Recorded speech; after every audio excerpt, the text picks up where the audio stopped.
અમદાવાદથી સમાચાર નાંદેજ બારેજડી ગામમાં મારામારીની ઘટના બની છે। કયા કારણોસર મારામારી થઈ તેને લઈને તપાસ ચાલુ છે।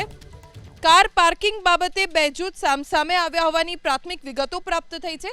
બંને પક્ષના ટોળાનો આમને સામને પથ્થરમારો થયો। Car JCB dumper Eicher bike અને રિક્ષામાં તોડફોડ મચાવવામાં આવી। પોલીસે સ્થળે પહોંચીને મામલો થાળે પાડ્યો। 27 લોકો સામે ફરિયાદ નોંધી 12 આરોપીઓની અટકાયત કરવામાં આવી છે। મારામારીની ઘટના બની છે નાંદેજ બારેજડી ગામમાં। કાર પાર્કિંગ બાબતે બે જૂથ સામસામે આવ્યા અને પથ્થરમારો કર્યો, જેમાં વાહનોમાં તોડફોડ પણ મચાવવામાં આવી હોવાની જાણકારી છે।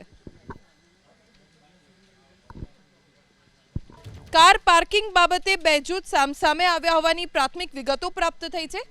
બંને પક્ષના ટોળાનો આમને સામને પથ્થરમારો થયો। Car JCB dumper Eicher bike અને રિક્ષામાં તોડફોડ મચાવવામાં આવી। પોલીસે સ્થળે પહોંચીને મામલો થાળે પાડ્યો। 27 લોકો સામે ફરિયાદ નોંધી 12 આરોપીઓની અટકાયત કરવામાં આવી છે। મારામારીની ઘટના બની છે નાંદેજ બારેજડી ગામમાં। કાર પાર્કિંગ બાબતે બે જૂથ સામસામે આવ્યા અને પથ્થરમારો કર્યો, જેમાં વાહનોમાં તોડફોડ પણ મચાવવામાં આવી હોવાની જાણકારી છે।